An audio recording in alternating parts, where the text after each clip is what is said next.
You're listening to Seek Travel Ride, a podcast sharing the incredible stories of people taking bike adventures all over the world. And I want to give a shout out to our show sponsor, Old Man Mountain. Not only are they the maker of the toughest, most adventure-ready bike racks and bags out there, but they've also just recently launched a new line, Hemlock Bags with Flip Cages. Check them out for your adventures at oldmanmountain.com. And now on to today's episode. I woke up at maybe like 6 a.m. and I heard two thump thump. And I was like, oh my God, that's someone's footprints. They're outside the tent. And I was like in the middle of Wales somewhere because I was getting the ferry over. And I listened again and I could hear it. And it was like louder and faster. And I was like, they're right outside the tent. And for me, I'm like, okay, cool. This is it. Guess I'm going to die now. And it was like, thud, thud, thud, thud. And I was like, oh no. And then it took a second and I was like, hang on a second. That's not footprints. That's my own heartbeat I'm hearing inside my head. Welcome to the Seek Travel Ride podcast, where we share the stories and experiences of people who have undertaken amazing adventures by bike. Whether it's crossing state borders, mountain ranges, countries or continents, we want to share that spirit of adventuring on two wheels with our listeners.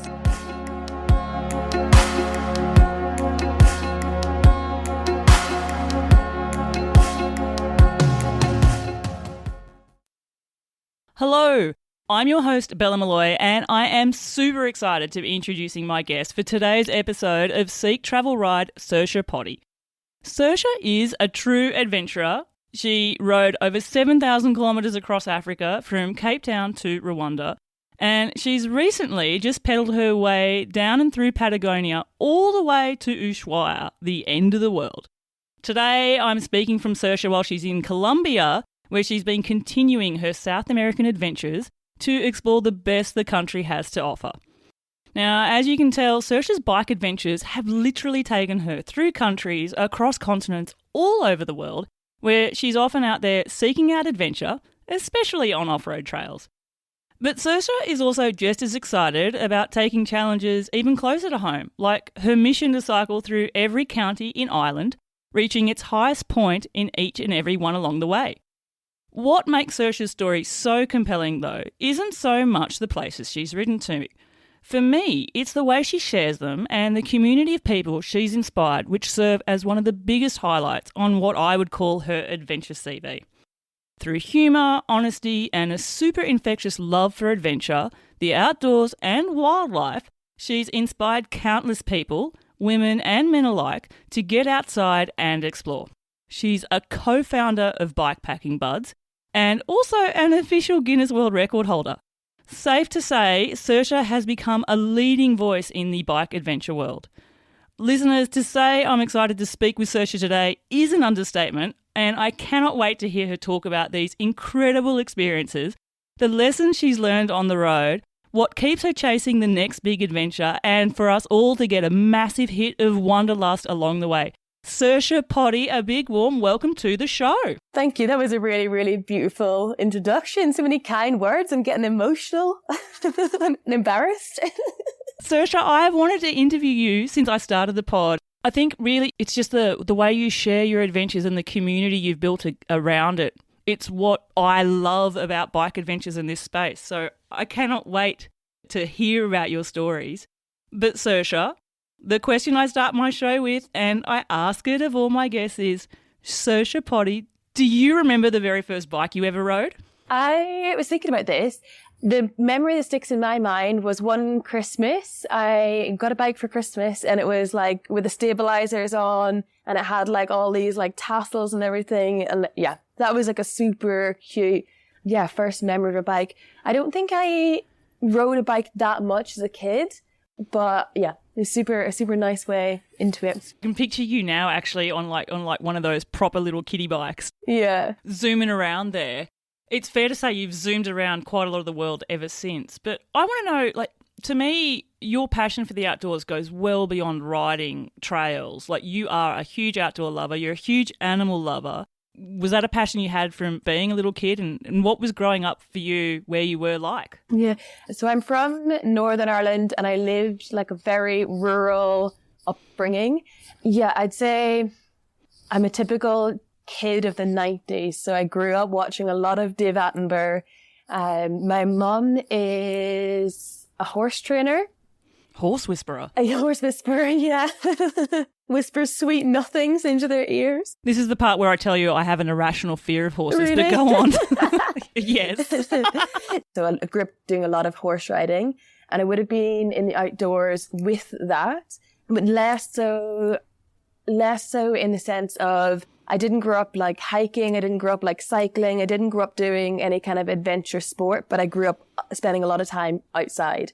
Yeah, so I think that's where for me, outside is like a place where it gives me headspace. So in the morning, I love having a cup of tea, and just, even if I'm just sitting outside, like, it helps me like set myself up for the day. Yeah. So yeah, I do think the love for the outdoors came, and then the putting that together with like recreational things of cycling and hiking and those kind of things came later in my life. Yeah. Blending cycling and hiking together. I mean, I mentioned you Guinness World Record holder. Listeners, I've been a fan of Saoirse's for ages, and I don't know how remiss of me was to realise I didn't know this existed before Saoirse, but that is a blend of cycling and hiking. Your 3 Peaks world record there. Let me get it straight. There's a 3 Peaks in the UK, and you combined them with 2 others. So it was 3 women, 3 peaks, 3 days. Yeah. Which involved like, I don't know, was like 150 miles of riding between each peak as well before then getting to the top. Yeah, this is kind of a typical story or a running fashion of saying yes to something and then worrying what that actually entails later. Oh, I love it. I had, there was a couple of friends that we honestly we worked in the outdoors, so we worked as like outdoor educators, and we didn't have that much in terms of cash, but we had like the equipment. So we each had a bike, we each had a tent. So we had kind of like the equipment, but didn't have a lot of like cash to go with things. And we'd meet up and we would try and do like a bike adventure. It was like a cheap way of kind of meeting up and seeing each other. We were doing a route in Scotland, which is called the North Coast 500. A beautiful route that, 500, I think it's 500 miles. Yeah, 500 miles through some of the most beautiful parts of Scotland. And when we were there, it goes near Ben Nevis. So there's 3 peaks in the UK. There's the highest point in Wales, which is Snowdon, the highest point in England, which is Scafell Pike, and the highest point in Scotland, which is Ben Nevis. And as we were cycling, one of the girls said, "Oh, I'd love to do all 3 before my 30th birthday." Because we were cycling, we were like, "Oh, we should do all 3 and cycle between them." The birth of the idea. Yeah. So then we were like, "Oh, we could do it, and we could raise some money," because it was around like COVID time, and there was a lot of like people that were a lot of things going on. So we were like, "Okay, we could do it, and we could do it. There's 3 of us. There's 3 mountains. Let's just do it in 3 days." And so my friend was like, "Okay, cool. Sounds like a great idea." And she put on a Facebook group that was like, "Hey, there's this, we're thinking of doing this challenge. Is anyone kind of like done it before? They've cycled between it." And somebody wrote back a comment and was like, "You realize if you do it in 3 days, you'll break like the Guinness World Record." And she was like, "Oh, yeah, okay, cool. Let's definitely do it. And that would be sick." So we were like, "Okay, let's do it." We set off, we did Snowdon the first. So we set off like 5 a.m., did Snowdon, and we were cycling towards Scafell Pike, and we got to 160 kilometers or 100 miles. And we passed that, and we got to like 200k, and we were like, "Hey, none of us have ever cycled this far before. Isn't that crazy?" None of us had ever cycled over 100 miles, 160k. Which actually isn't an unreasonable thing to say. No. You know, I have, some people have, but it's still an actual exceptional distance for the majority of people. Yeah, it takes for me anyway, I'm a slow train, it takes a long time to cycle that distance. So that's like what we had cycled in training for this. But on the first day, we had to do the first mountain, and then we had to cycle 270 kilometers. So when we got to the point when we'd done like 160, we still had 90 more K to go. And we were like, "Wow, this is so cool. I've never gone this far. Like, I wonder if are we going to make it? Are we not going to make it?" So it was super cool. Once we got like over 200, we're like, "Oh, we might actually do this." Like, it never, before that point, I think we were like, "Well, we'll give it a go. What's the worst that can happen, you know?" And so we did it. I think, in 67 hours or something, or something around that. Yeah, so we got the record for it, which was super cool. I think my friend Cass told me that someone's just beat us, so I'd love to go back. Oh!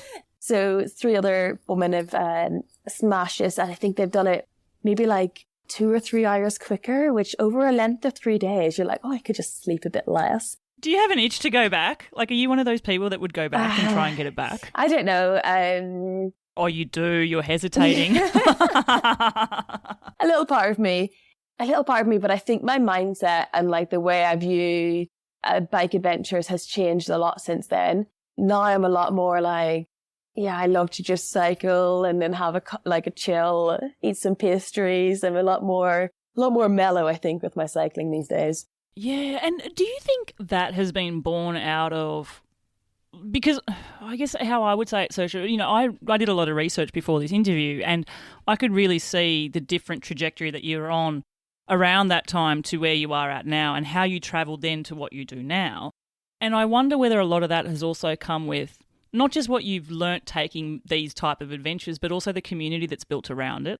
I feel like the word community goes hand in hand with a lot of the adventures you've done too. Yeah, 100%. Yeah, one of the amazing things about the UK is that there's so many community groups out there, and a lot of them exploded around the same kind of time that I started cycling, or like properly cycling. So I really started maybe like 2019, 2020, that kind of time. And the same time, like a lot of gravel groups came up, a lot of women's groups came up. And it's been a really nice way of meeting people and, yeah, finding people that have like a similar kind of outlook and a comment. Yeah, just really, really cool people. Like every time you go on one of those group rides, you meet someone and you chat to them and you're like, I've met this really cool person. They've done this really cool thing. And you leave feeling super inspired. Yeah. And I think the nature of those is it prioritizes having a social element over a competitive element. So I think that definitely does have an effect, because it makes you think, oh, actually, I can just do this. And some things I like to go out and challenge myself. And sometimes I like to just like go out and have fun, you know, and it's always a balance between those two of like where you want that to lie. And sometimes the challenge yourself becomes sort of like the hilarity of the situation, which, you know, reflecting back with the rose glasses could be fun as well. There's a lot of funny stories that come out of some challenging routes too, right? Something that I really loved, and it was around the time that you started the Bikepacking Buds community, was this idea that there are many people out there, and I've seen this amongst listeners of the show, who like the idea of trying something but don't have the confidence to try it on their own, or the ability maybe to do something, and so then that idea never comes to life. And with, you know, what you created there, it was about a way of having people socialise and bring their own adventures that they had in mind to life as well. Thank you. Yeah, so the Bikepacking Buds was like a platform basically for people who wanted to go bikepacking but maybe didn't have anyone to go with. So say, for example, Bella, you were like, I would love to do this route that goes across the Pyrenees, and I really want to do it, but I don't necessarily want to do it on my own, or I would like to, it'd be really cool to share this beautiful part of my home with other people. Yeah. And you could propose it and be like, if anyone, I'm doing this thing, it's super cool. If anyone wants to join me, please come along. We can have coffee together, have the chats, or whatever else. So that was kind of the idea of it. And it was really, really beautiful. It was beautiful, like little community that grew from it. Yeah, and I mean, you've really kept going with that idea as well, and the idea of doing things in that type of format. I think you almost call it like a rally type format. And, you know, Patagonia, which you've recently done, I think was similar to that in that space, in that a whole heap of people are doing the same route at the same time, maybe not necessarily side by side together, but you know that you're not alone there. You're swapping stories at the start and the end of the day, having lunch together maybe. And I think that has just got so much power within it as well. Yeah, so Patagonia, so I just spent 2 months in Patagonia. Or Patagonia? Yeah, that's what we called it, Patagonia. There's a guy called Mike Webb who's amazing. He's a cyclist and he's amazing at puns. And he was like, when he heard, he was like, you have to call it Patagonia. So I have to give credit to him for that. Yeah, last year I did that I'd cycle through Africa, and towards the end of it, I was cycling a lot of it on my own. And I was dreaming of doing something a bit more social this year. And there's a route that goes through Chile into Argentina called the Caraterra Austral. And it's on it, hands down, it is the most beautiful bike route I've ever been on. Incredibly social and really good for if anyone's like thinking of the first like international trip. Super beautiful, lots of resources. It's a paradise for bikers. Anyway, you can continue on to Ushuaia, which I did. It took a couple months. And I was like, I'd love to bring some friends on it. And so I made a little PDF that just had, here's a Caraterra Austral, here's what the route's about, what kind of bike you need, how long it's going to take. And I just sent it to all of my friends that I thought were people I'd want to adventure with, you know, that would love an adventure, and expecting like, you know, if I was lucky, maybe it would be a group of like 3. And it ended up being there's 12 of us, Ken. So I was like, oh, cool. So mega. You got your own community, your rolling community there. FOMO. I remember you said to me, Bella, I'm doing Patagonia, and I was like, oh, I can't make it. It was like, the vibes on every single day would have been awesome. It was incredible. It's probably the most fun trip I've ever done, and a super nice way to do it as well. I think I got really lucky with everyone that came. There was quite like a different level of experience for people. So some people had done adventures before, but had never like bike packs before. Like they bought a bike, or I lent them a bike for this trip. And some people were like super experienced bike packers. So it was really nice kind of skill sharing kind of vibe. Everyone looked out for each other. So there's like one girl that would, every time you turn up, she'd be like, I've put the tea on, the kettle's on, I'm making us a cup of tea. I don't know who you are, but you're a legend. Yeah. Another or someone would be like, I'm going to boil, one day they boiled 32 eggs for all of us, you know? Or somebody looks at the route, because if you travel, I think the thing that gets hard about when you travel by yourself, the amazing thing is you become it's very empowering, because you make the decisions and then you learn to trust your decisions, and you're like, cool, I can make these decisions for myself. I can look after myself. I know what I'm doing. And that's really like, yeah, I've got this. But it can also be super exhausting. If you travel solo for a long time, it can also get a bit tiring, because you're also the person every night you're like, cool, I've got to unpack everything. I've got to wash all my bibs. I've got to find dinner. I've got to search up the route for tomorrow. I've got to find accommodation. And then you like fall into bed, and then you do the exact same thing the next day. And after a while, you're like, oh, I'd love to, you know, if you have a rough day or a day out and it's just a challenging day and you're exhausted, you would love, sometimes when I was in Africa, I was like, how nice would it be if I just rolled in the door and someone was like, do you want a cup of tea? How's your day? Like, do you want a hot shower? And you'd be like, oh, or like, you know, that little small thing. When I traveled with the group of us, we all were able to empathize with each other and able to like look out and be a team player and be like, I'll put the kettle on for us, you know? And you're sharing that. Yeah. And when someone's up, someone else, you're like, okay, they look like there's one day, one of the girls is German, and I think it's called St. Nicholas Day, and she hid chocolates in all of our bikes. What a legend. Yeah, it's something you do apparently for St. Nicholas Day. And so like we were just cycling along, we had a big hill to do that day, and then you get to the top of the hill and you go to look for something, you're like, oh, there's a chocolate, you know? It's super, really, really lovely, really beautiful. It's also sharing the mental load, like you said as well, because consecutively doing things for your own, like you said, it's empowering knowing that you can do them for your own, but it's also just really nice when you don't have to. Yeah. Also, something else you mentioned there is like the emotions go up and down often on bike adventures. Like there are moments where you're like riding cloud 9 and you're like high on life and everything's amazing. And there are moments which are challenging, and then, you know, something could bring you to tears. So the idea that you've got a group that's come together that way and are sharing those moments and being uplifting for the people that need lifting up, or doing the heavy work for people that need a bit of a hand. I think that's beautiful.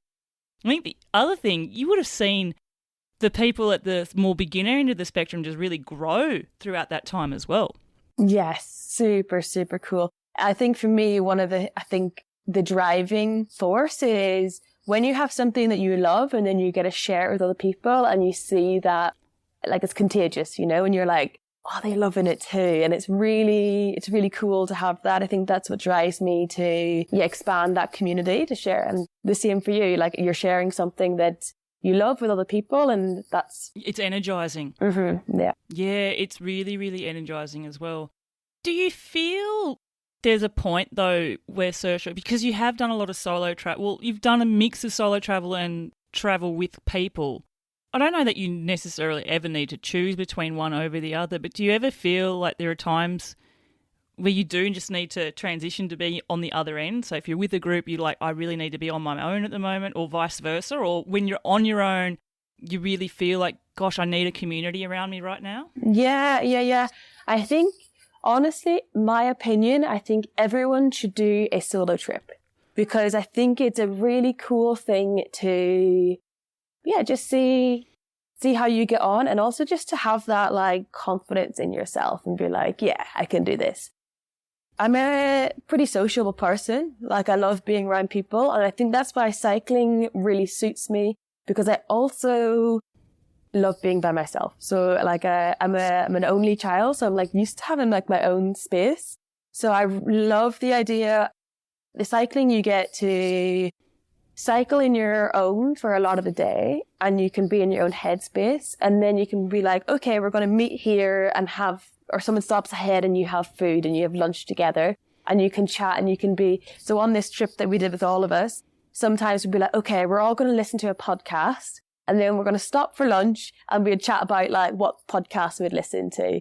Yeah, so it's super, super nice. So you can be social, and you can also still have time where you're in your own head as well.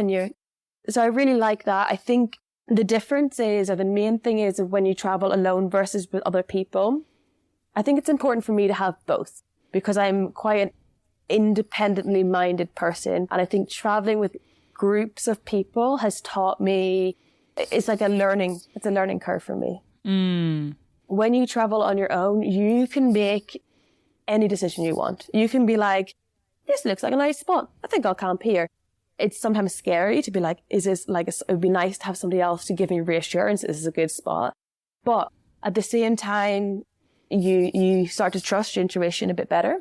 And when you travel with somebody else, you have to always consider somebody else. So you're always being like, okay, I feel like I could cycle further today, or I'm tired today, and they're not on the same level as you. So you're always saying like, not always, but like you can quite often be like, oh, I wish I could stop now, but I want to keep going. Or I wish, if it was me on my own, I'd love to keep cycling. Or I think this is a great spot, or whatever it could be. There's so many, many micro decisions that you're making.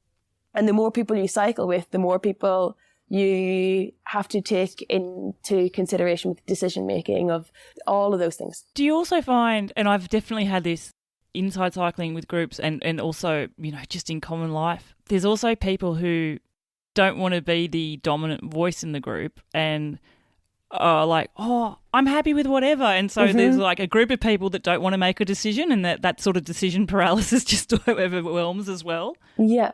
Honestly, I think like bikepacking can teach you, and adventures in general, can teach you so many different transferable skills for life.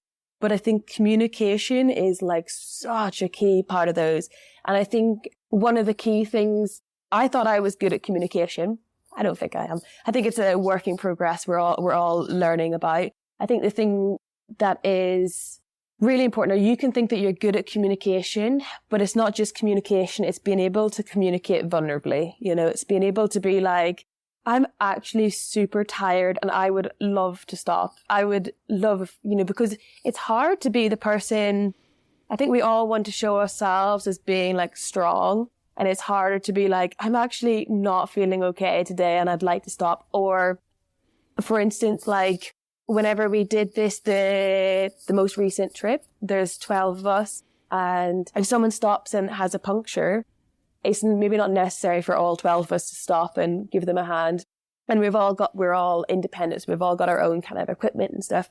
But sometimes it's nice to just have one person there. Yeah. It's about being able to communicate like, you all go ahead, but it'd be really nice if one person stayed with me just to like help me through the frustration of being able to put this tire back on. So I think that's a really, definitely a skill like I'm working on. And I think it's like a really important skill when, traveling as a group or with other people. Yeah. Doing this show and being so fortunate to interview amazing people from all walks of life who've gone all over the world, there's themes that I've learnt that this type of travel, brings out. And one of them that I learnt was the idea that it's okay to be vulnerable and it's okay to ask for help. And I remember when I was first told that, and it was Pippa Langen. Hi, Pippa. She went all around the world. My gosh, Saoirse, her story's amazing. She did it bivvying like an ultra. Like she'd do like 300 odd K days, day after day in London and New York. But yeah, Pippa said she realised partway through the trip it was okay to let her guard down, to not have to be independent all the time and to ask for help, and that people actually do want to help you. I'm not talking just about a group of 12 people all pedaling Patagonia there, but just in general. And I wonder, is that something that you have learnt for yourself a bit as well? Yeah, 100%. And another person that makes this point really well is a lady called Anna McNuff, who is an adventure. Yes. She's hilarious. And she has, if anyone's looking for a good, podcast to listen to, I really like listening to hers because she's 1,000,000%. Yeah, she feels like, I feel like I've got a one-way relationship with her because I know her really well from her audiobooks. But she's, when I was first doing things that scared me, like cycling through the night or first like solo camp alone, I would listen to hers because it's really friendly and I feel like I've got a mate there with me. So I'd be setting up my camp tent and listening to her like speak to me. But she has a point of saying sometimes, for instance, when someone offers you somewhere to stay, they're like, don't worry about it, come, you can like stay at mine. And there's this, maybe it's like a British politeness or like just like a human thing to be like, you don't want to be intrusive to somebody else's space or to put them out. And you're like, no. And it could be like raining and you're having a horrible day and actually the sound of a hot shower sounds amazing. And you're like, I'd love to do that. But there's a part of you that's like, I can't do that. And I think one of her points was people want to help you. Like it actually feels, if you put yourself in their shoes and you saw someone, that was doing an adventure and they were like, it was raining outside and they're like, yeah, of course you can crash on my couch and have, it feels nice to help somebody else. It actually feels like super nice to be kind and to help other people.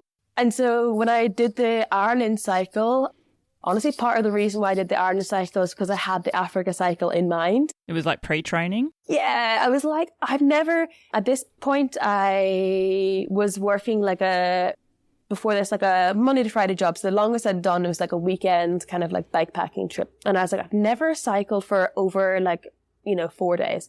I would love to do like a longer trip and kind of see how that feels and see how that feels to go alone, all these things. So the Ireland trip, I think, was 6 weeks or something around this. I could have traveled the whole of Ireland not camping once because I had like 3 friends at the start. They're people that put me in contact with people and I stayed at their houses and they're like, where are you going? Okay, my cousin's cousin lives there and they can put, Irish people, I love you. Yeah. I would have to be like, no, I need to camp because I'm doing this to train myself to like be fine with like solo camping and all these things. So I'd make myself turn down the offers unless it was really windy and rainy and it'd be so cute. I'd be in someone's like dressing gown all wrapped up warm being like having a Barry's tea. Yeah, having a Barry's tea, so smug. But I think once you start accepting once you do it for the first time and you're like, this is actually a really nice experience, I think both sides get something out of it. Like, I'm not sure for other cyclists that are out there, there's an amazing platform that's called Warm Showers. If anyone's doing bike touring, I 100% recommend getting it because it's a beautiful way of meeting other like-minded people and it feels like home when you're away from home. But it's a kind of similar feeling to that. Yeah, and actually, listeners, it's come up with a few different guests as well because there's variations of warm showers all around the world. I was David McCourt, a fellow Northern Irish person. He's from a small village, Cushendall, in Northern Ireland, and he was telling me in Indonesia there's a organisation called Federal, and it's sort of around the same sort of principle. I think in South America is Casa de Ciclistas, which is very similar. And I think there is, I can't remember, Jesus Estrada, who I recently interviewed, he mentioned also a federation around that in Mexico. But yeah, you are right. And I think something else that you've spoken about, Saoirse, is the act of giving someone help is actually a gift to the person that's giving the help as well. Like actually being able to gift something to someone is also energizing for the person that's doing the giving. Yeah. Maybe you're the same. Like there's the notion of now paying it forward. You know, you've had so much given to you, and through that then you become generous and helpful with others. I think it's sort of like a circular relationship in that way. Yes, super nice. If I ever own a house, and I'm fortunate enough to own a house, I would love to. I think it's that point of like, for me, on the running theme of all the bike adventures has been seeing how kind and generous people are. Every time someone's super kind and super generous, there's always this thought of like, what can I do to pay that forward? What can I do to repay that to the world? It sounds a bit corny, but like, it feels like you have to give something back. Yeah, I can totally understand that. I want to go into your Irish bikepacking adventure quickly because I definitely want to get to Africa.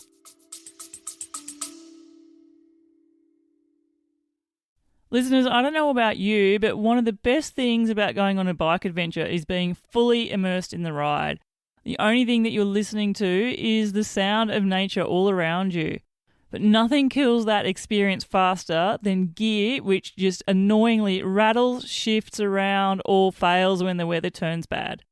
That's why I'm super excited about our show sponsor, Old Man Mountain's new Hemlock bags. They are 100% waterproof. They're going to get you through the worst of the weather. They're ultra durable and totally secure. And best of all, when they're locked in place, they are silent. That's right. No rattling, no slipping, just silent reliability, which is what you want for your bike adventure. Ride with gear that's reliably built for your adventures. Check them out at our bespoke link, oldmanmountain.com/seek travel ride, and support the brands that support the podcast. Now, back to the episode. You know, when you were saying, you set this challenge up, it was training for Africa, but there would have been an element of learning about your own country as well. Mm-hmm. I want you to tell me something that you didn't know existed or something that just absolutely blew you away from that adventure. Be from any county, anywhere. I think the thing that comes to mind is a lot of like legends of Ireland revolve around this giant that's called Finn McCool. So I did the Ireland adventure. I basically hadn't lived back in Ireland for 10 years, and I was like, I'd really love to go back. I'd like to rediscover Ireland and see what it's like and go to places that you're very rarely a tourist in your own country. You go to other places around the world and you don't look at what's on your backyard. So I was like, I want to do that. And I'd done the 3 Peaks Challenge a couple of years before, whatever time before. I really like the multi-element of it where you hike and then you cycle. And it's super cool because you see both things. And so there's also a thing in Ireland called a 32 Peaks, which has got the highest point in each county. So there's 32 counties. And the idea was to go from, like a route basically connecting all the peaks and hiking up the peaks too. And it was super cool because it took me to those places like in the middle of Ireland that I'd be like, man, don't really know what's there. And it made me go there. And I was like, oh, this is actually really cool. I would never have come here before. But the other thing that I found was I'm from Northern Ireland and I'm familiar with, there's a story behind Giant's Causeway. And it's about 2 giants, a Scottish giant and an Irish giant fighting. But as I was traveling through Ireland, I saw so many of these stories. So there's like a bit that's in Mayo or Sligo actually, where it's like he hides in a cave and that's where these caves are. There's a place near Donbeg, which is further south, maybe an hour and a half, where there's a huge rock that's maybe 3 meters long and like 2 meters high and it's smashed in half. And the legend has it that he was really boastful. He's like, I can throw this in the ocean and beat the other giants. And he tried to throw it in the ocean and it didn't. And it landed short of the ocean. And he was so embarrassed that he like smashed it in half. And the legend has it is if you go through it if you walk through it 3 times, then the stone will smash together and squish whoever's inside it, you know? Oh, did you ride through it 3 times? Or? It's just it's like in a field, and there's a part of me that's like, I'd love to do it, but then there's another part of me that's super superstitious and like, you just couldn't. You'd be in the second time. And I'm no. generally like a very rational or like logical. I like to be a logical person, but I'm also crazy superstitious, and I'm like, I can't do it. I can't do it 3 times. Like I'm just, so yeah, it was really fun just like traveling through and being like, this is really interesting, just the mythology and the folklore and like connecting it and seeing it all through. And I was like, super interesting, these old tales.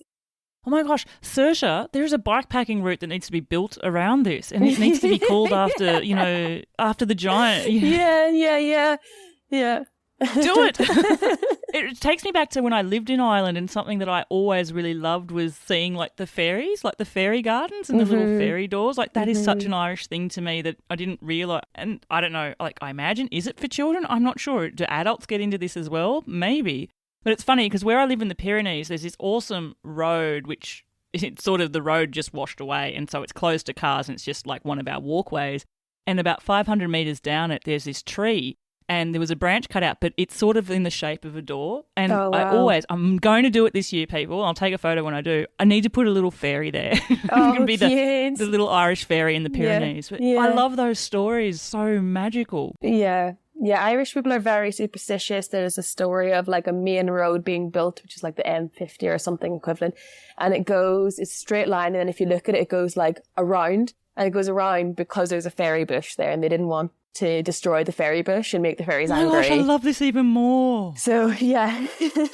The only real big mountain I know of in Ireland, well, actually, to be fair, it's Northern Ireland, and it's because where my mother-in-law's family grew up in County Down there, is Slieve Donard. Yes, yeah. That would have been a hike and a half up in the mountains of Mourne there. And it's so beautiful. It made me really connect and made me think like, wow, Ireland is just stunningly beautiful. And I think I'm traveling, like the last 2 years, I've traveled a lot of places and they're incredibly beautiful. But there's also a point where I'm like, if I never had to leave, someone said you can never leave a country in your life, I think I'd be like, cool, I'll stick in Ireland. That's fine. Because it's so beautiful. It is. And it's something that someone else taught me. Like everyone always jokes about the weather. And I realise, there is a reason why it's green. Yes, it does rain a lot. But in my recollections of it, the weather's always changing as well, and there's such beauty within changeable weather. And I'm not saying when, if it's pouring with rain and blowing sideways, maybe there's not so much beauty with that. But, waking up and seeing the mist, one of my personal favourite bikepacking moments, which I had, was when I wild camped on the cliffs of Moa, and I woke up and it was all fog, like you couldn't see your hand in front of your face. Yeah. And then I sort of went in the tent and I thought, no, I need a coffee. And I went out and nature handed me the most magic moment of all on a plate. And I woke up and the fog cleared with the sun just a little, and the fog was rolling over the cliffs of Moa like a waterfall. Beautiful. And I have that moment burned into my brain forever. And it's that changeable weather. It's just magic. Yeah. Oh, I love it. I need to go back and cycle Ireland. You do. And in fact, you have an event coming up in Ireland, right? Yeah. So the same kind of idea. Like I said, like in the UK, there's so many amazing communities. And I think if you wanted to, every weekend in the UK, you could find a cool event to go to, like a cool like cycling or bikepacking event. It's just the summer calendar is just incredible. But in Ireland, it seems to be missing that. And I would love to see more. I'd love to see more people in general bikepacking, and I'd love to see more Irish people bikepacking. And so I put a call out just on social media to see, like, would people be interested in coming to an event? I'm in the process of organising an event in early May. I really like that emphasis that's on social, not competition. So it's just people that want to like enjoy the outdoors and enjoy cycling and take it chill. And we're going to stay in a campsite that has like a river and a sauna and have some pizzas and some campfire chats. And yeah. I'm there. People, you need to be there as well. I think, so as you said, it's like the 9th to the 11th of May around Wicklow Mountains. I will, listeners, hopefully between now and the time this episode goes out, we'll have a link in the show notes. And if there is a link, and Saoirse, honestly, if I can make that weekend happen, I'm like your first person to sign up for it, because I live for these type of events. I think they're magic. Thanks for being so supportive. Oh, no, more of it, more of it. Ireland was something that you said that you did as a way of feeling confident maybe enough to take on Africa. Mm-hmm. Well, I want to know, what gave you the idea of Africa in the first place? So after university, I did a degree in zoology and I worked in conservation for 10 years. And I lived out in Mozambique, which is on the east coast, just above South Africa, in Africa. And I lived out there for a year working, doing marine projects out there. What an experience. Yeah, absolutely incredible. I've been super fortunate. But I literally spent all my time in this one tiny little fishing town, you know, like small population, super cute. And it was a place that I'd have to do visa runs. And every time I left, I was like, I can't wait to get back. You know, it's somewhere that felt like home, even though it's so far and different from home. And I think it's because it had such a large sense of community that I feel in Ireland as well, is people look out for each other. And quite often in rural areas, people don't have a lot. And they're super, it's just this feeling of like everyone looks out for each other. Yeah, it's like solidarity. Mm-hmm. And I really loved it. And when I came back to the UK, that's when I started getting into cycling, because before that I'd done a lot of traveling different places, and I was studying for my master's and I was staying in one place, and I was like, I need a bit of adventure in my life. And that's when I started doing more cycling. And so I'd always wanted to go back to visit Africa. And it was a combination of those two things. It's like when you do a cycling tour, you're like, this is a beautiful way to feel the cultures and landscapes. And it's very like a vulnerable way of traveling. Yeah. That's how I wanted to see some of Africa. Yeah. So I just started doing some research into it. I'd read about or heard about somebody who had ran the width of it, but what interests me, not a big runner, was as a support for the person running, there was a woman who cycled alongside. I think it was their partner, cycled alongside. And I was like, oh, you can cycle through Africa? Yeah, so it just kind of went from there. And it's interesting because I think when you want to do trips like that, there's the other thing of, like, before I went to Mozambique, people told me, are you sure you want to go there? Is it safe? Isn't it going to be dangerous? And this plays on your mind a lot. You're like, ooh. And then I went there and I lived there and it was the most incredible experience of my life. And then when I wanted to cycle through Africa, I had the same thing of people being like, you're going as a woman, you're like a target, or just like very mostly negative things, actually. Like one of my good friends, I remember telling her, and this is like, you know, when you first tell people, it's like, I'm thinking of doing this thing. And she was like, Pottie, you always have crazy ideas. This is the worst. This is the craziest. This is the worst one. She's like, don't do it. You will die. And I was like, oh, okay. Maybe that is too, like, maybe I've pushed the bar too far. And at first, when I was looking up, I was like, I want to speak to, I think it's really important in situations like that where you actually take people's first-hand experiences, because I think it's important to understand that people who say those things to you, they don't do it. They do it because they love you, because they're like, I want you to be safe. I care about you. And it's their perception. But a lot of the time, those are also people who haven't been to that place and done that thing. So I think it's really important to get first-hand experiences, or first-hand and what's the crack? And so I reached out to some people, and at first all I could find was men that had done it. So like Mark Beaumont's written a book about solo, and Alistair Humphreys is another adventurer that's done it. And then I started to uncover, so there's a guy also, Tristan Boggard, I don't know if I'm saying this, yes. He was actually amazing. He's created a route that's called the Kenyan Odyssey. Would check it out, it's incredible. Oh, as Tristan Ridley. Sorry, yeah. Tristan Ridley. Sorry. Yeah. I interviewed Tristan. Hi, Tristan. You're in Mexico at the moment. Yeah. There is Tristan Boggart as well. He creates routes too. Sorry. Who would know there would be two Tristans, right? I got those mixed up. So Tristan Ridley created the Kenyan Odyssey. And I reached out to him and he was incredibly helpful. He put me in touch.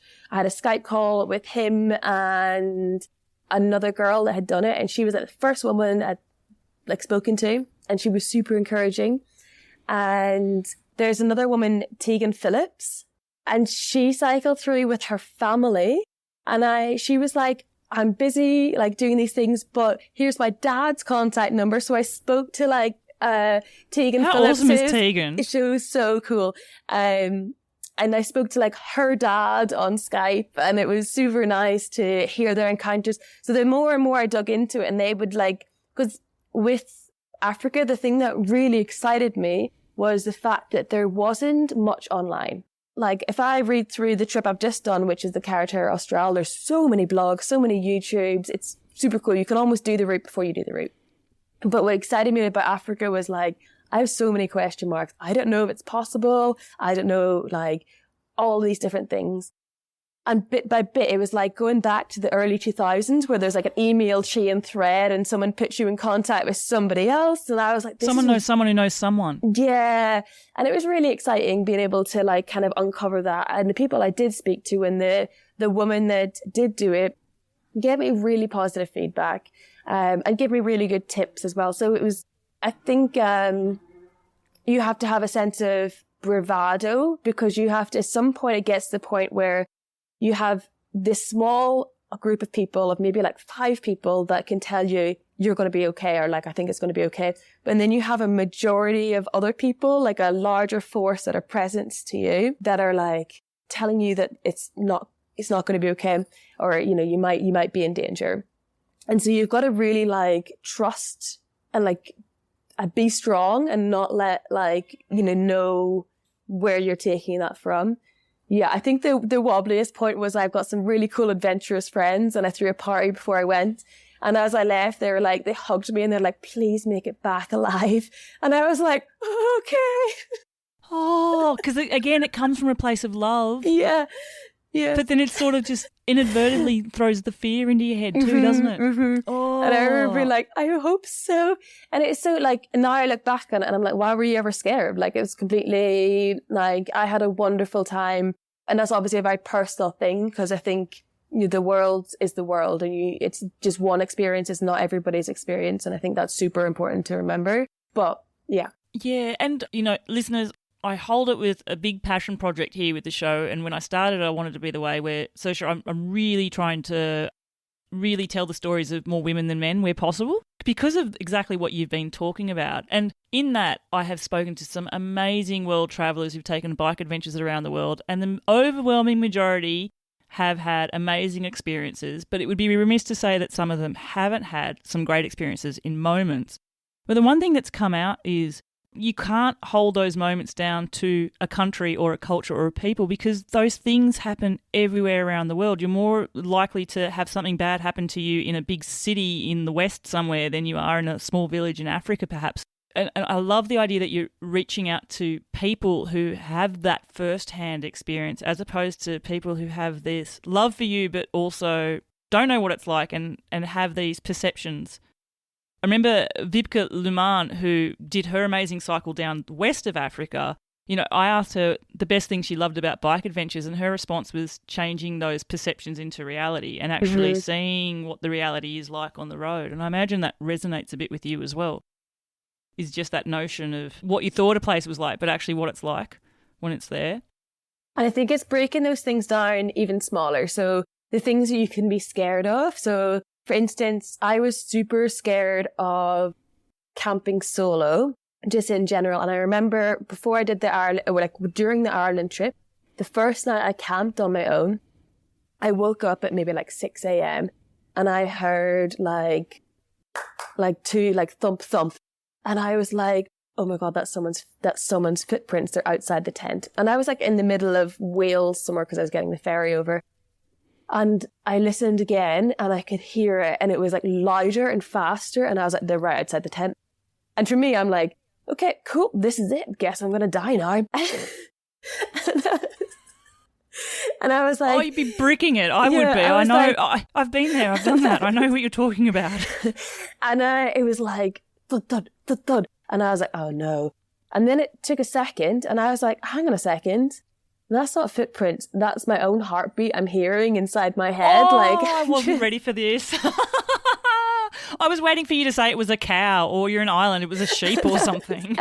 So I think going back to that point, it's like after I'd camped maybe the 4th or 5th night, I did not even think about it anymore. It was just like completely something that came naturally, like, and I was like, why was I ever scared about this? I actually feel more safe. Like, I feel completely, as soon as you put the tent up at nighttime, you're like, oh, this is my bed. This is my little room, my little shelter. And I just curl up in here and I listen to my Anna McNuff podcast and make my dinner of noodles. And create your safe space. Yeah. I think it's more about those, like, everyone's boundaries of what they're scared of. It might be like joining a group ride for the first time, because that's also incredibly intimidating because you don't know what it's going to be like till you get there. And then you go there and you're like, should I go? Is this going to be fine? And then you go, like, you have all these insecurities, like, am I going to be fast enough? You know, whatever it's going to be. And you go and you have a great time. You're like, oh, that was super fun. And then honestly, it gets a bit addictive because you're like, cool, what else am I scared of that I can, you know, push past this fear boundary? And I think that's a progressive thing. So it's not like, I think it's easy to look at, women or people in general that do like crazy adventures and be like, oh, I could never do that. But I think what you fail to see is all those little like small steps that have like come to that point. With the camping now, do you have moments at all now? Because I know that I interview a lot of guests, women and men, who still have moments. And I guess, do you still ever have any moments? Now, listeners, if you've been dreaming about taking a bike adventure in France but putting it off, well, dream no longer. At the end of June this year, I am leading Seek Travel Ride's first ever bike tour. It's 6 nights and 5 days of cycling, starting and finishing in the beautiful city of Toulouse. So picture this, you're going to join me and a like-minded small group of people rolling through stunning scenery, quiet roads, charming villages, heaps of history and culture all along the way each and every day. Plus, all your meals are catered for, hotel stays are included, and you've got me as one of your ride leaders. Head to seektravelride.com or click the link in the show notes, find out more about the tour and book your spot. Don't delay, there's only a couple of spaces left. Now back to the episode. I'm a strong believer of like your gut instinct. So I tend to go, if somewhere just doesn't feel right, then I would not camp there. Even if it like looks like a beautiful place, if there's something that doesn't feel right, because even if it is going to be fine, all night I'm going to be like, just not feel right about it. There's a woman I heard, and I can't remember which podcast it was, but someone I remember saying, you either camp with no one or everyone. Oh, that was this podcast. That was Hell's. Was it? Yeah. Okay. Hi, fantastic. Hell and Dainty. Yeah. She said it was you either have to be seen by everyone or no one at all. Yeah. Yeah. Well, there you go. I'll link her episode in the show notes because Hell, I mean, she's still adventuring now. She's awesome. But yeah, no, she had some really awesome things to say about that. Yeah, and I think that's a really good rule to follow. And that's why I think I must have listened to that podcast just before Africa because that was the rule I used. So like in the Namibian desert, there's no one about. So there was one night in the Namibian desert, I camped and I woke up in the night and I was like, have I gone deaf? Because I couldn't hear anything. The only time in my life where I've not heard not a rustle of a leaf, not a insect buzzing, not a bird chirping, complete silence. And I was like, can I still hear? And I was like, should I talk to myself? Can I hear that? There was no one around. I've had that where it's pitch black dark and I'm like worried, can I not see? Yeah. It's really weird, isn't it? It was, super unique experience because everywhere you are in the world, you can, if you listen, even you're in a woodland, you can probably hear a car in the background or something, you know? And then the other side of that was when I got to the countries like Zambia and Malawi that have really high or much higher populations, you go in and you can just say normally you go to a school because there's somebody that speaks like English there. And you could say like, is there somewhere I can camp? And you want to camp in a school or police ground somewhere where there's lots of people all the time. Because if you're in somewhere that's like high density and you think you're alone and someone stumbles across you in the night, like it's better to have one or the other. Yeah. Yeah. It's actually, I think Mariam Belkahel, awesome Moroccan adventurer who's almost finishing her trip through Africa. She's 2 years now on the road. I remember she told me something like, you're never alone in Africa. So I guess other than, moments in Namibia and stuff aside, like it's probably, is it more often than not you're seeing people where you are as well? Yeah, super interesting. So my route took me South Africa, Namibia, Botswana, Zambia, Malawi, Tanzania, Kenya, Uganda, Rwanda. Mm-hmm.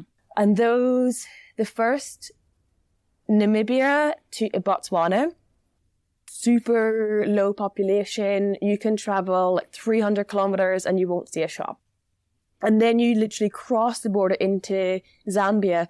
Everyone's on bikes and there's people everywhere. And you cycle down the road and like there'll be, I don't know how, but there's always like one child that like watches out and they'll be like, Masungu. And then all of a sudden this like group of 20 kids will come and they'll run after you and be like, hey.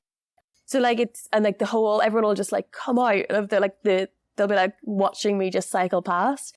Who is this crazy white girl on the bike? Which would be uplifting at times, energizing at times, and other times be like, oh. Yeah, 100%. I think that's honestly one of the most challenging things I found towards the end. Yeah, because you are there's many things I learned from cycling through Africa. And I think one of the things was, I'm white skinned, I'm Irish and I'm the majority. And it was very interesting going somewhere where I am the minority and in a very nice way of like people being like super friendly to me, but I stood out and like I couldn't stop for 5 minutes without people coming and they would like even little kids, they would just stand and look at me because I'd been in such rural areas, they'd never seen someone that looked like me in the flesh before. Mm. And you're very, very aware every day that you are very different to everyone else. And it makes you think like, wow, I wonder, this is the first time in my life where I've experienced, everywhere I go, I stand out, Yeah. It makes you very aware of that. It makes you very aware of like what it's like to be a minority. Yeah. Yeah. It'd be a hard experience too. I remember reading somewhere because you did bring with you like crayons and pens and paper and pencils and books and stuff to give out to kids at time as well. And I remember reading one of your stories there where I think there was like a little girl from a village that came up to you. Oh, it's remiss of me to forget which country this was in, but like I think her friends had gone up before and to help you camp and she came to visit you in the morning and you sort of talked about that interaction and I think you left it like a book, but you were also talking about how that's really something difficult to wrestle with as well. The idea that, yes, you stand out and you're a minority and just by virtue of you being there, you can see your privilege as well and you don't want to feed into this white person sort of talk that's around it, rich person. It's a struggle. What is the right thing to do? I don't know. I have Steph Devery to thank for that, actually. So Hey, Steph, you're awesome. She's really, really cool. And I know you've done an episode with her and we crossed paths in Namibia and ended up spending maybe 10 days together in Namibia. Really, really cool. She was coming north to south and I was going south north.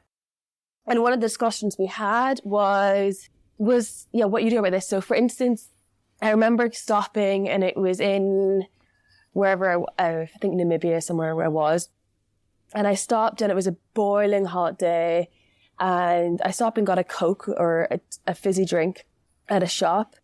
And there was kids there and they were super poor, as in like they were wearing like a t-shirt for shorts with a big hole in them and no shoe, and it feels guilty when you're sitting there with your expensive bike, like more than they will earn in a year, and like you're there drinking your drink. And I was like, they didn't ask me, and I was like, oh, screw it, I'll buy them a big thing of Coke and we can all share it, you know? Because for me, it just feels like human nature to share things. I share, like we all like basically all lined up. I got all the kids to like sit down, line up and like share. We'd all share this bottle of Coke because if you don't do that, then the biggest kid will steal it and run away. Yep. So it was super nice. But then also I left and it was like asking myself, like, was that the right thing to do? Because like I had so many beautiful experiences in Africa, but I also had experiences, for example, going through Uganda in the touristy places. The kids would run up after you and mostly they'd say, like in other places, they'd say like, hey, how are you? Or something like this. And there the phrase was, hey, give me my money. And I'm like, I don't have your money. But it makes you think the reason why that they don't even know what it means. They've just been taught this phrase to say to when you see a tourist. And the reason why is because it's a more like touristy area and you start to associate tourist means you get money, or like, so then you would have like another version of that. You'd have like in Malawi, a lot of the kids would be like, give me some biscuits. And they don't know what it means. So they'd say like, give me some biscuits. And then they'd laugh and be like, and it's actually like super cute, super nice. But I don't want to like enforce that stereotype of making other tourists behind you, because if you keep, it's almost then you're like a moving ATM, or this kind of feeling that you get to have, and it's not something that it's a hard one to manage, basically, between like where you can have good intentions but with bad consequences. And so I was having this chat with Steph, and she said one of the really nice things to do is carry things like crayons and picture books and stickers. And so when I would stay in schools, what I would do is I would give normally the teacher or the person or the, you know, like a box of crayons, and that for them means the mold, yeah. Yeah, it's a lot. Like it's just like a nice little gift rather than like. And honestly, the other side of it as well is like you're sharing Coca-Cola. They ask you for Coca-Cola biscuits. It's not good. It's not good. It's not healthy to drink. No. Coca-Cola. Whereas like it's a nice thing, and the kids are super cute because they'll like take the crayons and they'll split it in half and they'll share it with each other, and it's just a gesture. It's just a kind gesture. It's like when you go over to a friend's house and they make you dinner or they invite you into their house and you bring a bottle of wine, you know? Yeah, it's exactly that type of thing. Yeah. Yeah. And it doesn't have to always be like it feels wrong whenever someone does something kind for you and you're like, here's some money. Thank you for letting me stay at your house. It's not a fiscal transaction. Exactly. Yeah, it goes beyond that. Yeah. And in a way, it's your way of paying forward the kindness in different ways as well. Like you're a visitor in their country and they're giving you so much in experience you will forever stay with you. Like, you know, your experience in Africa, I always think, Saoirse, it's so belittling sometimes to my guests when I condense a mega trip into numbers, like 7,000 kilometres, 10 countries. And it's like, that wasn't what this was to you. It wasn't about distance and how many countries you can tick off a list. And look, maybe there are adventures where that's what it is and that's fine for them. But I feel for you, this wasn't about that whatsoever. Yeah, I totally feel where you're coming with that as well. And I guess trying to put myself in those shoes of how I would feel, because I know myself, I'm an empath, so I often feel emotions a lot more. And yeah, I'm not sure how I would go mentally with the struggle from one day to the next either. Yeah, and I'm not sure there is a right answer. But yeah, I think that's the way that it's just about dealing with things that feel right to you, you know? Yeah, exactly. I want to ask you something which I don't normally focus on at all on this show, but it's a really unique thing that I haven't come across much, and it's your bike. It's a bamboo bike, and I want to talk about it quickly if we can. Tell me how you got to owning this beautiful bike of yours. A massive YouTube wormhole. Yeah. Oh, best stories come from these. The algorithm worked its way. Yeah, it did, yeah. So I was planning the Africa trip, and I just happened to come across bamboo bikes, and there's, really cool. And I was looking up, I was like, I wonder, is there anywhere in Africa that do like bamboo bikes? And I found this guy called Kosoma who does Bugali bikes, and it is the most beautiful bike. I love it. It's got so much persona to it. Oh my gosh, I want to touch your bike actually, because I feel like it would just be I don't want that to sound creepy. Sorry, Saoirse. I hope that doesn't sound creepy. Like, it just looks like, it just looks like it's got such a beautiful feel to it. I feel like it has a soul. I don't know if that's a bit Does. corny, It sings to your heart. The stories it could tell. Yeah, it's super beautiful. And like everywhere I go now, people are like, wow, that's a really beautiful bike. And for me, it's like a piece of art. Like I can see the curves in the bamboo, like where he's cut it, and it's really nice. So the bamboo grows naturally there. And it's one guy, and it takes him 10 days to make a single frame. And I basically sent him, if you do a bike fit, you have like the measurements. So I sent him the measurements. So it's like custom made to me. And yeah, so the idea then kind of evolved from cycling to Cape Town back to his workshop. So he shipped me the bike to Cape Town, and then I cycled it back to there. And it was really cool to then, he gave me a tour of his workshop, and he's a super inspiring guy. Basically, he was a cyclist, and he happened to be like part of this cycling club. And a guy from California came across and was like, something I think could be a cool entrepreneurial thing is to make bamboo bikes. And he did like a workshop with them. And then this guy was like, I think I'm going to try and make this into a business. And they worked together and sent it forward and back from California to, it was a crash test, all those things. Yeah. And so now he's got this kind of business, and he gives like 20% of the profit into the local community. And he's trying to like work to build like basically nicer ones that he can sell to abroad, and then like cheaper ones that have more basic components that he can sell for the local community to like to give access to bicycles that way. So it's a really beautiful project, and it felt really beautiful to meet him and he's super passionate. Cool. And like the places you have gone with your bike since, like it's a very competent bike. Oh, listeners, I'm going to provide a link to it in the show notes. It's Bugali Bikes. Bugali Bikes, Uganda. Yeah. Really, really cool guy. Check it out. You're going to go down the wormhole too. And if you end up getting one, get back to me. I want to know where your adventures are going to go on your bamboo bike as well. Oh gosh, Saoirse, I'm so aware of the fact that I literally could probably quite happily speak to you for hours. I need to attend one of your rides so I can somehow get hours of chatting with you each day. But I need to help wind things up because you're time poor at the moment. I want you to tell me and the listeners about one day of your trip. Ooh, okay. And it can be any day, any adventure, any country. I don't care where. I also, because I'm just a little bit, selfish in a way, I wanted to somehow incorporate wildlife into it because I know you're an animal lover, and I want you to take me and the listeners there. And actually, if you want to involve food in this story somehow, that'd be fun too.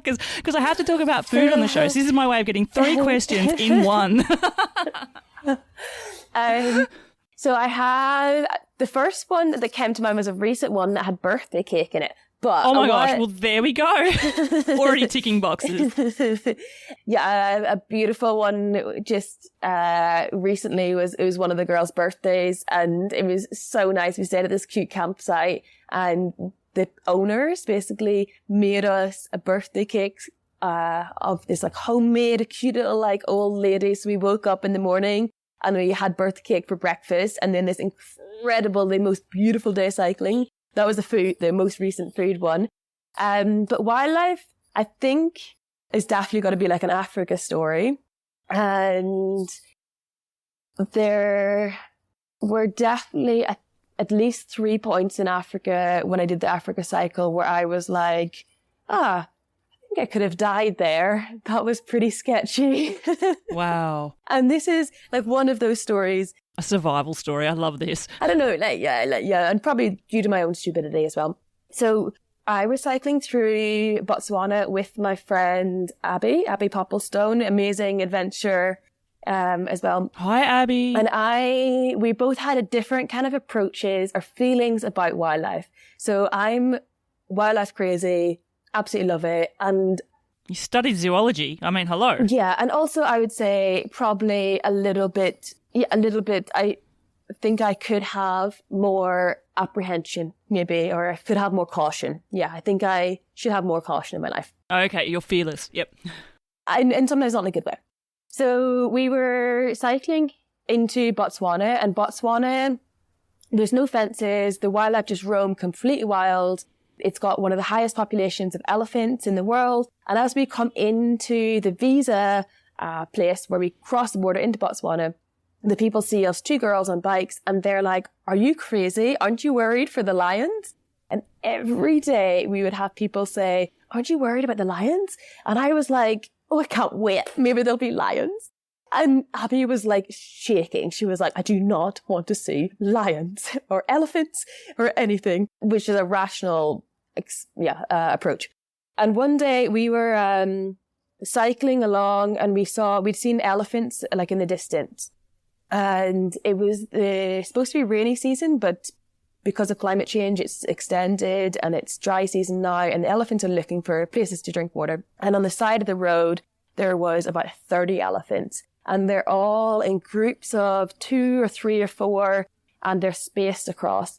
And I was like, wow, this is amazing. Like, we're watching elephants on our bike, and they're maybe like less than 10 meters away. And Abby was like, this is crazy. We're going to die. Oh gosh, I could just imagine both of you there with totally different thought bubble posts. If there was a thought bubble box above you in a photo. Mm-hmm. And eventually a car comes and Abby's like, I'm going to use this as my chance and I'm going to like use the car to block me. And I was like, I think I'm just going to stay here a little bit longer and just like, I was watching them. They were kind of like at front, like at 45 degrees. They were like front to head, maybe like 15 meters. And I was like, I'm just going to stay and watch them and just like observe them and just see them for a while because I'm never going to get this opportunity again. And she was like, good luck. See you on the far side. So I stayed there, and after like a minute or 2, a big bull elephant came, and these 2 bull elephants were fighting. And I was like, okay, cool. I can't cycle past them now because they're all, riled up, and I don't want to be like caught in between. So I was like, I'm just going to stay still where I am, not move, and hopefully they just won't see me and notice me. And they're kind of like in the front, like a bit away, But the problem is the one that lost then walked directly past me. So he's on the far side of the road. He's maybe like 5 meters away, like the width of a road and a little... Like an elephant footstep, maybe. Yeah. And I'm like, uh-oh, okay, just don't move, don't breathe. If you move now, you're going to catch his vision and he's going to like be annoyed. So just don't move. And I was like, cool. And he comes directly parallel. He stops. He puts his trunk up. He smells the air. He turns around. He faces me and he trumpets. He's like, and takes like 2 steps forward. And I was like, don't move. Don't look at him. Don't move. Don't look at him. And some time passed. I'm not sure. It could have been minutes. It could have been hours. There was just a lot of like time. And I was like, and then I glanced over like side eye and I was like, wow, that elephant's huge and it's super close. That's crazy. And I moved my hand, I swear, Bella, like less than 2 centimeters, like towards my pocket, because my phone was in my pocket, just a little centimeter. And he did the same thing and he like trumpeted and took 2 more steps forward. And I was like, that's it. I'm going to die now. If you could see my face, listeners, like I literally have my hand over my mouth, wide open. And I have for the last minute. Like, whoa. And then at one point he was just like, cool. And he just walked away and left me. And my heart was like pounding. I was like, my heart's pounding now. Yeah. I was like, you're an idiot. And so then I had to cycle past all of the rest of the elephants. And I got to the end and Abby was like, oh my God, are you okay? Because what had happened to her was the car that she was driving alongside just left her. And so she had also been like semi-charged by another elephant.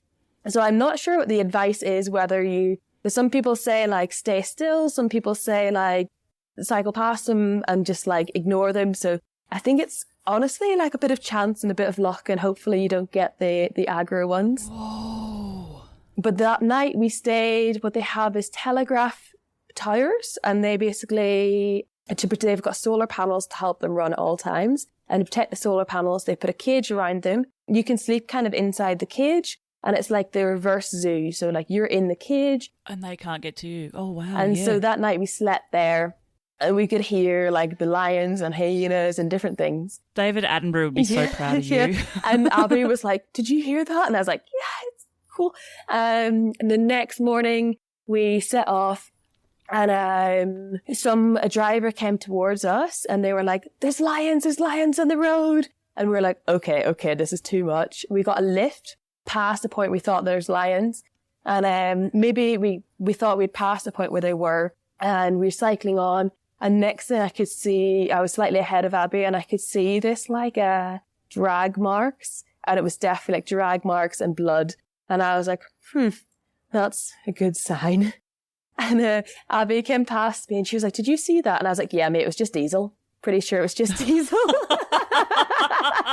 You know what you were in that moment for Abby? You were the person that was giving her the confidence boost that she needed. She knew. I think she knew deep down. Yeah. You did know, didn't you, Abby? Yeah. But yeah, so I think like it was amazing. It was incredibly to cycle like through those wild places, but it definitely, makes you feel very humble. Yeah. Like you're not the size of an ant. When nature makes you feel the size of an ant. Yeah, you're not the biggest thing out there. And I think it's like, really good to travel with somebody who is more in a good way. Yeah, more risk adverse. Otherwise I probably would have not made it. What a major moment. Oh my gosh. Can I ask, how did Africa meet your expectations?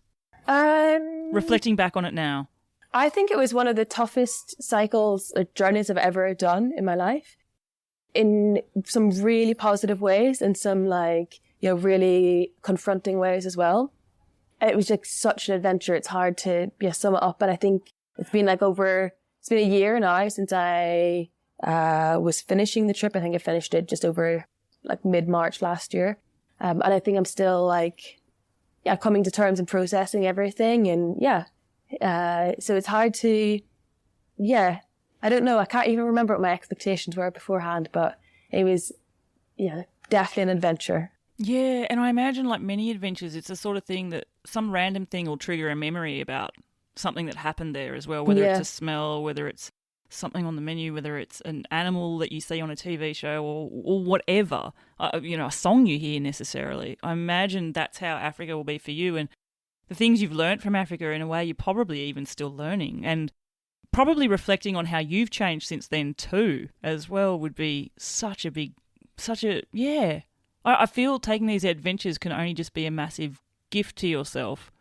And you've spoken so many times now about, just starting, back in your Guinness World Record, we didn't have a clue, but we just did it, not knowing what you were getting into. But with Africa, you probably did have a bit more of a clue, but even then being on the ground, it's different. And the confidence boost you've given to yourself as well. Mega. Yeah. I think, like I said earlier, it's super empowering to have your fears, and then you face your fears and you're like, actually, that wasn't so bad. I can do that. Cool. I wonder what else I can do.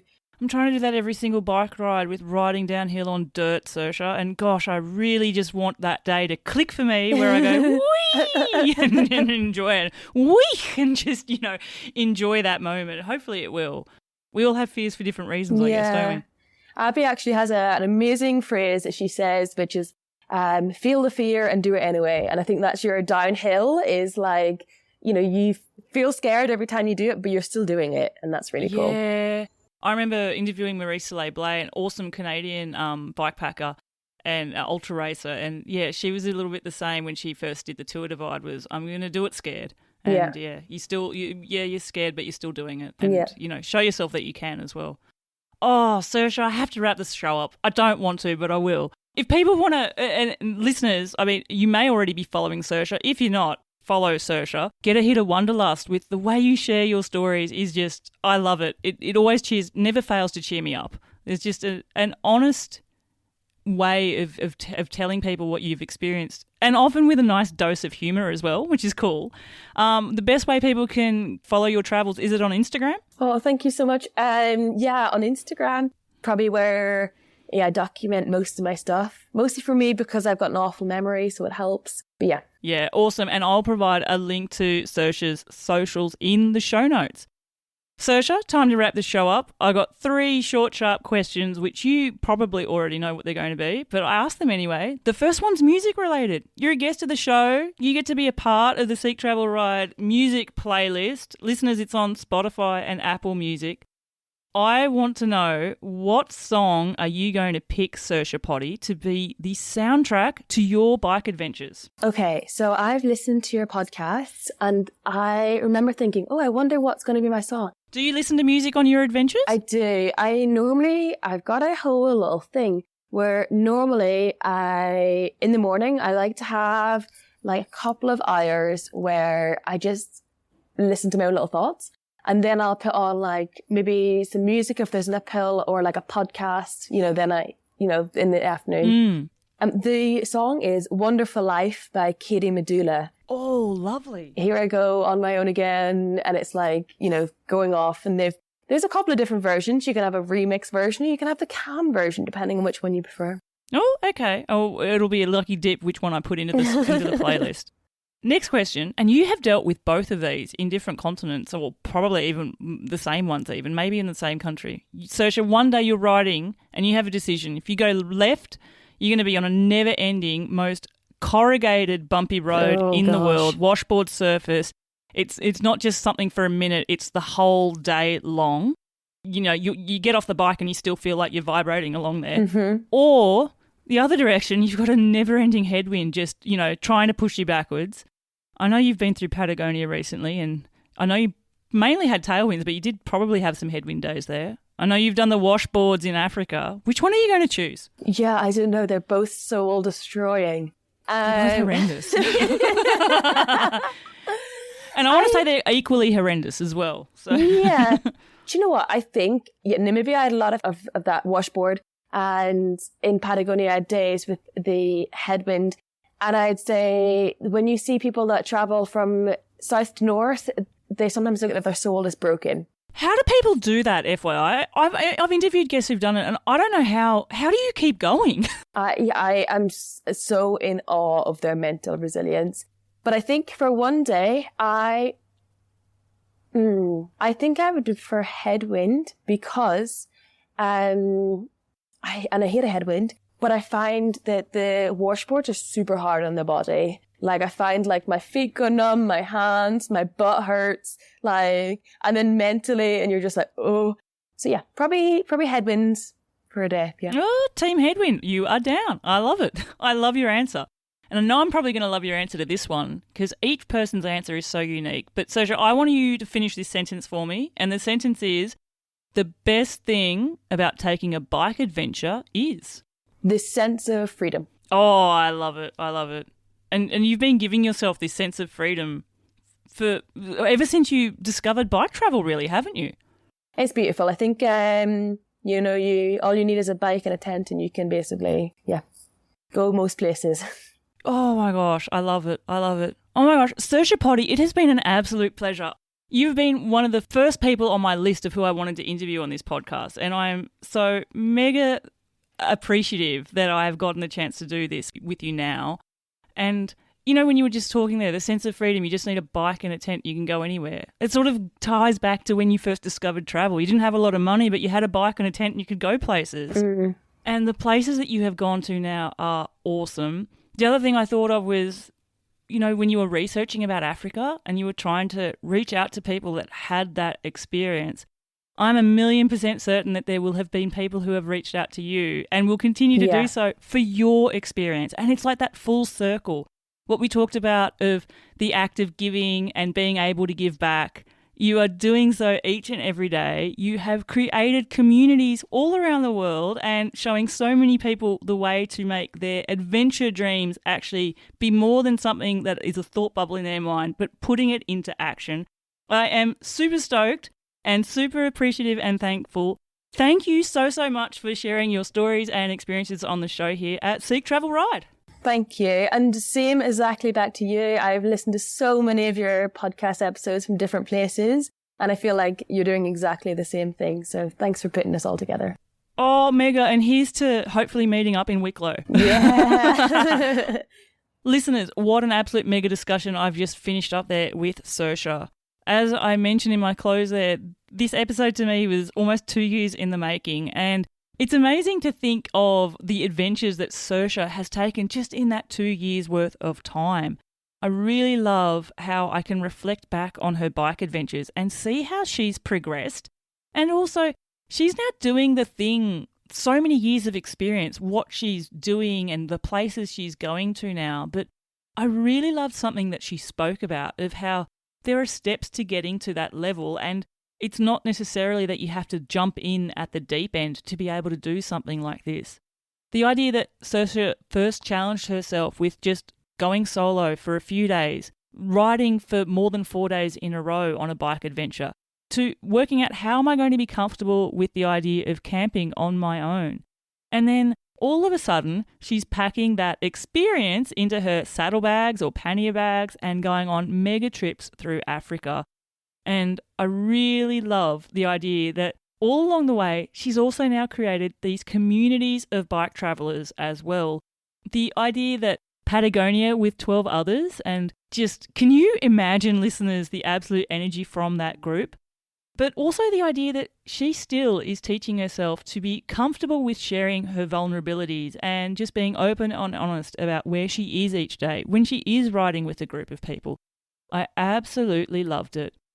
Listeners, I encourage you to check out her socials on Instagram. I'm sure she will fill your cup of wanderlust with inspiration. And if you can at all make it to her event in Ireland, in Wicklow, the 9th to the 11th of May, get yourself some tickets and you will be guaranteed a time full of laughter, happiness, and bike adventure joy. Thank you so much, Saoirse. Now, listeners, if you are enjoying what you've been hearing here on Seek Travel Ride and you want to help the show be spread far and wide, the best way to support the show is to actually share an episode of it with a friend or family member. Word of mouth often is what makes the podcast community grow even more. We are a global podcast here at Seek Travel Ride, and you being able to say to someone who maybe likes bike adventures, hey, why don't you listen to this inspirational story? And then they tune into the podcast and there you go, another Seek Travel Ride fan. I want to take this moment also to thank my super fans out there who have helped to support me along the way. You all know who you are and I value and appreciate you so, so much. And until the next episode, I'm Bella Malloy. Thanks for listening.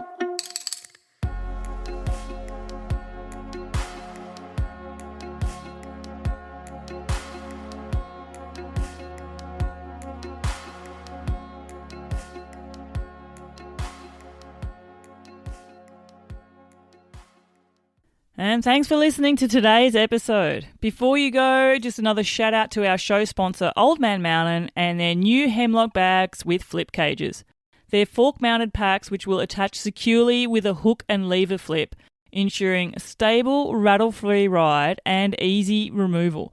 They're built for durability, they're ideal for your bikepacking adventures.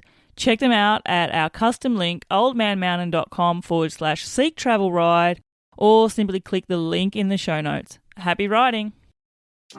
I'm Rob Pope, and we are back for another season of How to Be Superhuman from Red Bull. And this time, things are getting wild.